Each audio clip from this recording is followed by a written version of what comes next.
नमस्कार, मैं Nishant Kumar and very good evening to all of you. कैसे हैं आप लोग? आज हम लोग exercise 5.3 class 10th subject math exercise 5.3 question number 8, 9 और 10 को देखने वाले हैं। इससे पहले कि हम शुरू करें, कुछ चीज़ आपको हम यहाँ पर लिखते हैं कि जैसे कि ए एन बराबर ए प्लस में n-1 into D, S N बराबर n/2 इंटू में 2a प्लस n-1 इंटू में डी, और एस एन बराबर में n/2 इंटू में a प्लस में nth टर्म, और एस एन बराबर में n/2 इंटू a प्लस में n।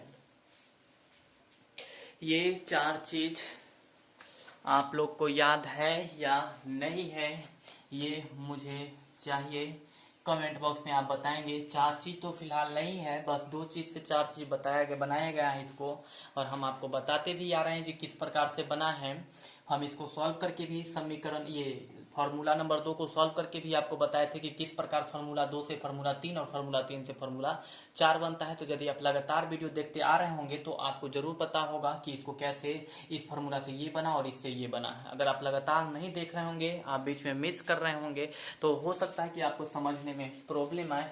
बट हम आपसे यही सजेस्ट करेंगे कि आप वीडियो को कहीं कहीं से अगर देखना चाहते हैं तो वो गलत बात है, उसमें आपको कुछ समझ में नहीं आने वाला है। आप वीडियो खोलिएगा, 2-4-5 मिनट देख लीजिएगा, आपको समझ में नहीं आएगा, फिर आप बंद करके और जैसे के तैसे हो जाइएगा। इसलिए हम आपको सजेस्ट करेंगे कि आप पार्ट 1 से देखना स्टार्ट कीजिए। यदि आप पार्ट 1 से देखते हैं तो बहुत ही बेटर एक्सप्लेनेशन है, आपको बिल्कुल समझ में आएगा। वो मुझे बताने की जरूरत नहीं है कि कैसा एक्सप्लेनेशन है, वो आप देखेंगे और आप खुद मुझे बताएंगे कि आपको समझ में आया या नहीं आया। और चलिए कि जो स्टूडेंट हमारे साथ कंटिन्यू जुड़े हुए हैं उनसे हम पूछना चाहेंगे कि क्या आपको ये फार्मूला याद है। यदि याद है तो आप कमेंट बॉक्स में डालेंगे यस सर फार्मूला याद है। और दूसरी बात, क्या आप इस 7 तक जो मैंने कल वाले वीडियो दिया था क्वेश्चन नंबर 4, 5, 6 और 7 का, तो क्या वो चारों क्वेश्चन आपको समझ में आया? यदि आया तो आप कमेंट बॉक्स में डालेंगे यस सर पिछले वीडियो का चारों क्वेश्चन समझ चुके हैं, या फिर नहीं समझे हैं तो वो भी चीज बताएंगे आप। फिलहाल क्वेश्चन नंबर 8 पे अभी हम लोग चलने वाले हैं। तो चलिए, यदि आपके पास बुक है तो एक बार बुक में क्वेश्चन पढ़ लिया कीजिए, क्योंकि हम कितना बार बोल चुके हैं कि छोटा लिखा हुआ है, तो इसके वजह से हो सकता है कि आपको देखने में प्रॉब्लम हो। अदरवाइज दूसरा फैक्टर क्या है कि हो सकता है नेट की वजह से आपको देखने में प्रॉब्लम हो, और तीसरा फैक्टर यह है कि हो सकता है कि आपका मोबाइल का ब्राइटनेस कम हो। इसलिए हम सजेस्ट करेंगे कि जिस समय आप वीडियो देख रहे होंगे तो उस समय मोबाइल का ब्राइटनेस थोड़ा सा इंक्रीज कर लीजिए, थोड़ा सा बढ़ा लीजिए। क्या होगा ना कि यदि आप ब्राइटनेस बढ़ा लेते हैं तो आपको बहुत ही क्लियरली समझ में आएगा कि क्या यहाँ पर लिखा हुआ है। और यदि इन सब चीजों से बचना चाहते हैं तो बस एक ही बात है कि क्वेश्चन नंबर 8 एक बार आप अपने बुक से फिलहाल पढ़ लीजिए। हम लोग क्वेश्चन नंबर 8 पे चलने वाले हैं। और लास्ट बात कि जो स्टूडेंट्स हमारे चैनल को सब्सक्राइब नहीं किए हैं वो सब्सक्राइब कर लीजिए, जिससे क्या होगा कि कोई भी वीडियो जारी होगा तो उसका नोटिफिकेशन आप तक पहुंचेगा, और आप उस वीडियो को देख करके आप अपने एग्जाम में बहुत ही अच्छा करने वाले हैं, बहुत ही अच्छा करने वाले हैं। इसलिए हम कहेंगे कि आप सब्सक्राइब कर लीजिए और मेरे साथ जुड़ जाइए, क्योंकि यहाँ पर मेरे साथ जुड़ने के लिए कोई भी पैसे नहीं लग रहे हैं, फ्री ऑफ कॉस्ट है हर चीज, कोई भी सब्सक्रिप्शन नहीं लेना है, एकदम बिल्कुल मुफ्त है। तो हमारे साथ जुड़ जाइए। और दूसरी बात कि जो स्टूडेंट हमारे साथ जुड़े हुए हैं वो हमारे वीडियो को देखिए और लाइक्स और शेयर जरूर कीजिएगा। फिलहाल आइए क्वेश्चन नंबर 8 पे। आप लोग पढ़ लिए होंगे क्वेश्चन नंबर 8, यदि नहीं पढ़े तो जल्दी से पढ़ लीजिए। अभी हम क्वेश्चन नंबर 8 शुरू करने वाले हैं। चलिए देखिए क्वेश्चन नंबर 8 एक बार आप पढ़ लीजिए, आप अपने बुक से एक बार पढ़ लीजिए। क्वेश्चन नंबर 8 एक बार आप अपने बुक से पढ़ लीजिए। फिलहाल हम आपको बता देते हैं कि उस एपी का प्रथम 51 पद, यहाँ पर 51 है, 51 पदों का योग ज्ञात कीजिए, जिसका दूसरा और तीसरा पद क्रमशः 14 और 18 है। चलिए 8 का सोल्यूशन में दिया है क्या दिया है, तो दूसरा और तीसरा पद, मतलब कि A2 बराबर में 14 और तीसरा पद 18, यानी कि A3 बराबर में 18। A3 बराबर में 18। और आपको निकालना क्या है कि उस एपी का प्रथम 51 पदों का योग निकालना है। 51 मतलब कि S51 बराबर क्या होगा ये निकालना है। मतलब एक एपी है जिसका दूसरा पद आपको दिया हुआ है और तीसरा पद दिया हुआ है, तो यहाँ पर और आपको निकालना है कि 51 उस एपी का 51 पद का योग क्या होगा, S51 बराबर क्या होगा, ये आपको डिराइव करना है, निकालना है। मतलब एक एपी है जिसका दूसरा पद 14 है और तीसरा पद 18 है। एक एपी है जिसका दूसरा पद 14 है और तीसरा पद 18 है, तो आपको निकालना है 51 पदों का योग। कैसे बनेगा तो वो आप यहाँ पर ध्यान देंगे। कैसे बनेगा, बहुत सिंपल है। आप लोग प्रत्येक बार इसी प्रकार से सॉल्व करते आ रहे हैं। यहाँ पर आपको दिया हुआ है A2 बराबर में है कितना, तो 14 है। चलिए A2 बराबर में 14 है। चलिए आप जानते हैं कि किसी एपी के लगातार पद में से घटा लेने पर सार्व अंतर निकलता है। तो यदि यहाँ पर आप D निकालना चाहेंगे तो क्या हो जाएगा, A3 दिया हुआ है और A2, तो क्या हो जाएगा कि A3 माइनस में A2 बराबर A3 माइनस A2, तो A3 है 18 माइनस में A2 कितना है 14 बराबर में कितना हो गया 4। आपको समझ में आया, क्योंकि सार्व अंतर किसी दो लगातार संख्याओं का अंतर होता है, तो हम A3 में से A2 को मतलब तीसरा पद में से दूसरा पद को घटा दिए, मतलब 18 में से 14 को घटा दिए, तो सार्व अंतर 4 निकल चुका है। अब देखिए यहाँ पर A2 बराबर 14 दिया हुआ है। यहाँ A2 बराबर कितना है, A2 बराबर में 14। और A2 का फार्मूला आप मुझे वीडियो को पॉज कीजिए और A2 का फार्मूला लिख करके बताइए, क्योंकि हम यह नहीं सुनना चाहते हैं या फिर देखना चाहते हैं कि कोई स्टूडेंट हो जो पूरा इस प्रकार का क्वेश्चन सॉल्व कर ले और उनको A2 का फार्मूला लिखने में प्रॉब्लम हो। तो आप मुझे कमेंट बॉक्स में बताएंगे कि A2 का फार्मूला क्या होने वाला है। फिलहाल हम लिख देते हैं। A2 का फार्मूला होने वाला है A प्लस में 1D, A प्लस में 1D, यस A प्लस में 1D, 1 को नहीं लिखते हैं तो A प्लस D बराबर में 14। उसके बाद देखेंगे A का मान नहीं पता है और D का मान आपको पता है, तो D का मान रख दीजिए।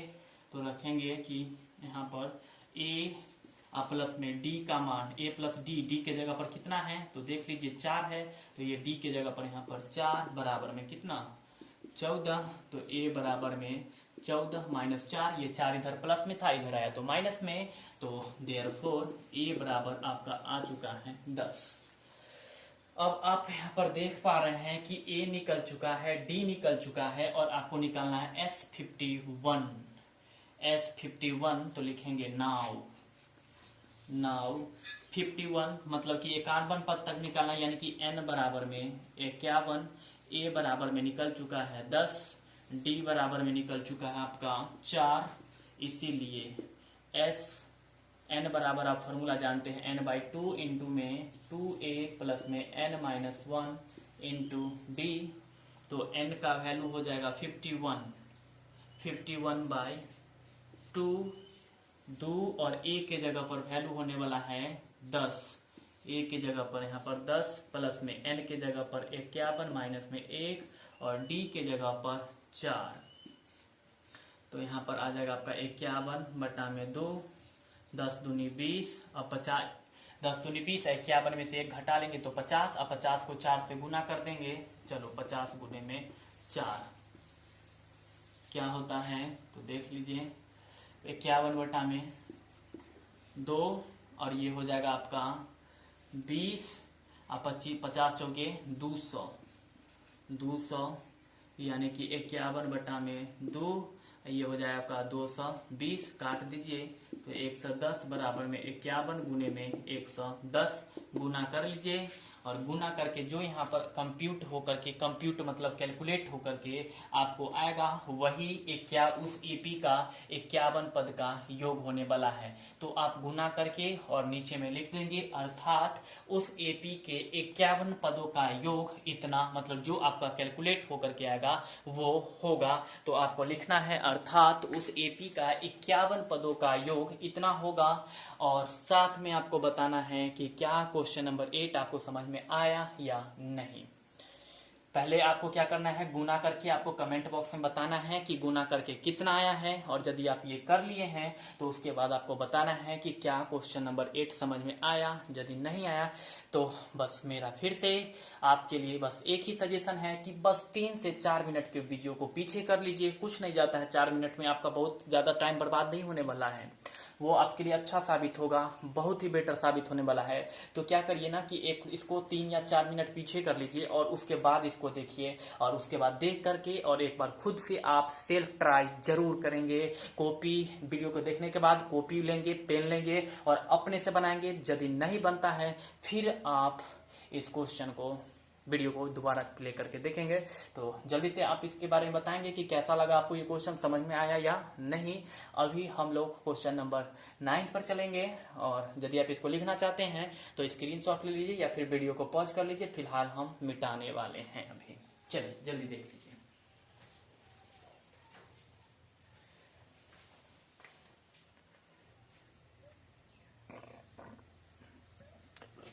चलिए,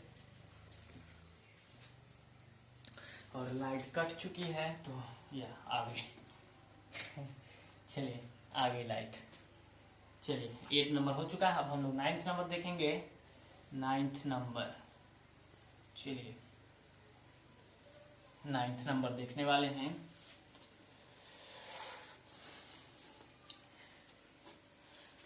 चलिए हम फार्मूला लिख दिए हैं, जिन स्टूडेंट को याद नहीं है वो देखते देखते याद कर सकते हैं, देखते देखते याद कर सकते हैं। अब आप लोग को याद हो भी जाना चाहिए, क्योंकि अब ये एक्सरसाइज लास्ट कर रहा है, बस 4-5 क्वेश्चन और बचे हैं लगभग, वो कंप्लीट हुआ और आपका खत्म। और नेक्स्ट वीडियो मतलब ये एक्सरसाइज यदि खत्म हो जाता है तो हम लोग चैप्टर 6 पढ़ेंगे, और उसमें एक वीडियो आपका हिंदी में बनेगा तो दूसरा वीडियो फुल इंग्लिश में बनने वाला है। एक वीडियो में फुल हिंदी, दूसरे वीडियो में फुल इंग्लिश। इसलिए आप उन स्टूडेंट को भी शेयर कर सकते हैं जो इंग्लिश मीडियम से हैं और इंग्लिश मीडियम में पढ़ रहे हैं, जैसे कि सीबीएसई बोर्ड, आईसीएसई बोर्ड, सबको शेयर कर सकते हैं। चलिए फिलहाल क्वेश्चन नंबर 9 ये अभी आप लोग के लिए बन रहा है। क्वेश्चन नंबर 9 का सोल्यूशन। 9 का सोल्यूशन है, किसी एपी का प्रथम 7 पदों का योग, मतलब दिया है, क्या दिया है तो देख लीजिए। दिया है किसी एपी का प्रथम 7 पदों का योग, मतलब एक एपी है जिसके 7 पद को जोड़ने पर, 7 पद को जोड़ने पर कितना आता है 49, यानी कि यहाँ पर दिया है S7 बराबर में 49, और प्रथम 17 पदों का योग, और 7 पद को जोड़ करके 49 और 17 पद को जोड़ करके 289 है। देख लीजिए क्वेश्चन पढ़िए, किसी एपी का प्रथम 7 पदों का योग 49 है, मतलब 7 पद को जोड़ने पर 49 होता है, और 17 पदों को का योग जो है, मतलब 17 पद को जोड़ करके 289 आता है। तो यहाँ पर हो जाएगा S17 बराबर 289, ये चीज दिया हुआ है। अब आपको क्या करना है, तो इसके प्रथम n पदों का योग ज्ञात कीजिए। चलिए इस चीज को हम बाद में आपको बताएंगे, पहले आप इसको देखिए। S7 दिया हुआ है और S17 दिया है, तो आप इससे पहले A और D का मान निकालिए। चलिए देखिए इससे A और D का मान कैसे निकलेगा, तो वो देखिए यहाँ पर लिखेंगे नाउ S7 बराबर में 49, तो S7 का फॉर्मूला देखिए, Sn का फॉर्मूला होता है n/2, तो यहाँ पर क्या हो जाएगा, n के जगह पर 7 है तो 7/2 प्लस में 2a प्लस में n-1, तो n के जगह पर कितना है 7, तो यहाँ पर हो जाएगा 7 माइनस 1 गुणे में d बराबर में 49, 7 7 49, तो यहाँ पर हो जाएगा आपका, ये 2 इधर भाग में इधर जाएगा तो गुना में, तो आपका बचेगा 2a, यहाँ 7 में से 1 घटा लीजिए, 7 में से 1 घटा लीजिए, 7 में से 1 घटा लीजिए, 6 आएगा, तो 6 को d से गुना कीजिए तो 6d, इसका मतलब यहाँ पर हो गया आपका 6d बराबर में 7 दूनी हो गया 14, दो कॉमन ले लीजिए, तो दो कॉमन ले लीजिएगा तो टू कॉमन ले लीजिएगा तो a प्लस में 3d बराबर में 14, तो ये हो जाएगा 2 सते 14। देयरफॉर a प्लस में 3d बराबर में 7, इसको समीकरण 1 मान लीजिए। a प्लस में 3d बराबर 7, ये समीकरण 1 हो गया है। समीकरण 2 के बारे में बात करेंगे। चलिए अगेन फिर देखिए क्या है, S17 बराबर 289, तो S17 बराबर में 289। S17 का मतलब कितना हुआ, तो Sn का फॉर्मूला था n/2, तो यहाँ पर n कितना है 17, तो यहाँ पर 17 बटा में 2a प्लस में n-1, तो n के जगह पर 17 माइनस में 1 आगुनी में d बराबर में 289।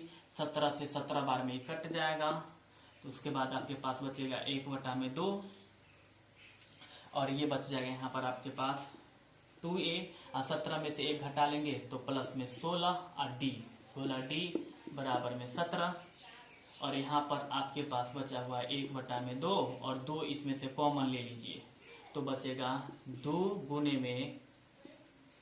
में a प्लस में 8d बराबर में कितना, तो 17। 1 बटा 2 कॉमन ले लिए, तो 1 बटा 2 पहले का था, और इसमें से 2 कॉमन ले लिए, तो क्या बचा a, और प्लस में 2 8 16 8d बराबर में कितना, तो 17। 2 से 2 कट गया, तो यहाँ पर बच रहा आपका a, और प्लस में क्या, तो 8d बराबर में 17। ये हो गया समीकरण 2। समीकरण 1 यहाँ पर है आपके पास, और समीकरण 2 यहाँ पर है। और हम आपको बता चुके हैं कि समीकरण की सहायता से आप a और d का मान कैसे निकाल सकते हैं। जैसे कि आप दो चर वाले रैखिक समीकरण में x और y का मान निकालते थे, उसी प्रकार से इस दोनों समीकरण की सहायता से आप a और d का मान निकालेंगे। फिलहाल हम आपको निकाल के यहाँ पर बताएंगे, आपको ज्यादा कुछ परेशानी नहीं लेना है। चलिए हम क्या करेंगे कि थोड़ा सा इसको मिटा देंगे अब फार्मूला को, क्योंकि इसका जरूरत खत्म हो चुका है, आप लोग को आना चाहिए। चलिए लिखेंगे यहाँ पर समीकरण 1 को समीकरण 2 से घटाने पर, समीकरण 1 को समीकरण 2 से घटाने पर तो समीकरण 1 2 से घटाना है, समीकरण 1 को समीकरण 2 से घटाना है, इसलिए समीकरण 2 को ऊपर में लिखेंगे a प्लस में 8d बराबर में 17, और ये हो जाएगा a प्लस में 3d बराबर में 7। ये प्लस है तो माइनस, ये भी माइनस और ये भी माइनस, तो इसलिए ये प्लस माइनस कैंसिल, 8 में से 3 जाएगा तो 5d बराबर में हो गया 10, 5 दूनी 10। देयरफॉर 5 से 10 बार कट चुका है, तो d बराबर आपके पास यहाँ पर आ जाएगा कितना, देयरफॉर d बराबर में 2। अब आपका d का मान निकल चुका है, तो जब आपका d का मान निकल चुका है तो d का मान आप समीकरण 1 में रख दीजिए, तो a का भी मान निकल जाएगा। चलिए a का भी मान निकाल लीजिए, लिखेंगे d का मान, नाउ d का मान समीकरण 1 में रखने पर समीकरण 1 क्या है, तो a प्लस 3d बराबर 7। तो देख लीजिए क्या है, a प्लस 3d बराबर 7। लिखिए यहाँ पर क्या, तो a प्लस में 3d बराबर 7, और यहाँ पर a की जगह पर कुछ नहीं है, तो a प्लस में 3 और d के जगह पर 2, तो यहाँ पर 2 बराबर में 7, तो a और 3 दूनी कितना हो गया 6 बराबर में 7। ये 6 इधर प्लस में, इधर जाएगा तो माइनस में, तो a बराबर 7 माइनस में 6, देयरफॉर a बराबर 1। अब आपका d का भी मान निकल चुका है और a का भी मान निकल चुका है। अब हमें बताना है कि तो इसके प्रथम n पदों का मतलब n पद का योग निकालना है, कि जब a का मान निकल चुका है, d का मान निकल चुका है, तो n पदों का योग निकालना है। मतलब जहां पर आप पद की संख्या लिखते थे Sn के फॉर्मूला में n का वैल्यू रखते थे, वहां पर आपको n का वैल्यू नहीं रखना है, सिर्फ n रख के छोड़ देना है और आपको कैलकुलेट कर लेना है। चलिए हम आपको वो भी करके बताते हैं। सिर्फ आप a का मान और d का मान याद रखिएगा, बाद बाकी हम इरेज कर रहे हैं। जल्दी से आपको स्क्रीनशॉट लेना है तो ले लीजिए एक बार, हम इधर वाला पूरा पोर्शन को इरेज करेंगे। जल्दी से कर लीजिए, एक बार स्क्रीनशॉट लीजिए या फिर वीडियो को पॉज करके लिख लीजिए। चलिए हम मिटा रहे हैं अभी, स्टेप बाय स्टेप देखते जाइए, सब कुछ समझ में आएगा। बिल्कुल, यस, समझ में आएगा। स्टेप बाय स्टेप देखते चलिए। चलिए नाउ क्या है कि आपको n पदों का योग निकालना है, मतलब कि Sn बराबर क्या फार्मूला जानते हैं, तो n/2 इंटू में 2a प्लस में n-1 इंटू में d। तो n की जगह पर n छोड़ दीजिए क्योंकि n पदों का योग निकालना, इसलिए n की जगह पर n, कोई चेंजिंग नहीं, बाय 2a, और a की जगह पर आपका मान निकला है 1, तो 2 गुने में 1 प्लस में n-1, और d के जगह पर कितना निकला है 2, तो यहाँ पर 2 बराबर n/2, यानी 2 को 1 से कर लेंगे तो 2, प्लस में 2 को n से कर लीजिए तो 2n, और फिर 2 को -1 से कर लीजिए तो -2।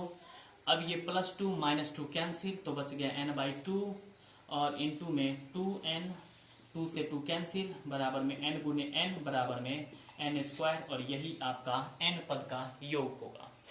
तो आप इसको जल्दी से कंप्लीट कर लीजिए, और आप मुझे बताएंगे कमेंट बॉक्स में कि क्वेश्चन नंबर 9 आपको समझ में आया या नहीं। फिलहाल हम क्वेश्चन नंबर 10 पर चलने वाले हैं, तो जल्दी से आप इसका स्क्रीनशॉट ले लीजिए या फिर वीडियो को पॉज कर लीजिए, और क्वेश्चन नंबर 10 एक बार वीडियो को पॉज करके आप पढ़ लीजिए किताब से। हम आपको अब 10 नंबर समझाने वाले हैं। 10 नंबर क्वेश्चन को देख के डरिएगा नहीं, सबसे आसान 10 नंबर है, इसलिए डरिएगा मत उसको देख करके, सबसे ईजी है और कंफर्टेबल है। पहले आप इसको देख लीजिए, एक बार देख लीजिए इसको एक बार। हाँ चलिए हम मिटा रहे हैं अभी आप। चलिए क्वेश्चन नंबर 10 में दो क्वेश्चन हैं, दोनों क्वेश्चन को हम सॉल्व करके आपको देंगे। देख के डरिएगा नहीं, एकदम सिंपल क्वेश्चन है, पहले हम बोल दिए हैं, बिल्कुल डरना नहीं। A1 A2 देख करके, ये NR देख करके सबको डरना नहीं है, बहुत सिंपल क्वेश्चन है, सिर्फ आप देखते चलिए। 10 का सॉल्यूशन कहता है कि दर्शाइए कि A1 A2 AN से एक AP बनती है, मतलब कि यहाँ पर A1 A2 AN से एक प्रकार का AP का निर्माण होता है यदि AN नीचे दिए गए अनुसार परिभाषित है, यानी कि nth टर्म जो है वो नीचे की तरफ द्वारा परिभाषित है। कुछ नहीं समझिए, यहाँ से समझना चालू कीजिए। दिया है क्या दिया है, तो AN बराबर में 3 प्लस में 4n, और आपको बताना है कि इससे एक AP बनता है, A1 से A2 से और AN से एक AP बनता है। चलिए यहाँ पर AN का मान है 3 प्लस में 4n, तो यदि n का मान आप 1 रखते हैं तो A1 हो जाएगा। ध्यान से देख लो एक बार बस इस चीज को समझ लो, फिर पूरा समझ गए। AN बराबर 3 प्लस 4n है, तो यदि A और n के जगह पर अगर हम 1 रख देते हैं तो A1 का मान निकल जाएगा। फिर AN है तो A और A की जगह पर 2 रखेंगे तो A2 का मान निकलेगा। A और A की जगह पर 3 का मान रखेंगे तो A3 का मान निकलेगा। इस प्रकार A4 A5 A6 A7 इस प्रकार से A8 सब का मान निकलते जाएगा। तो पहले एक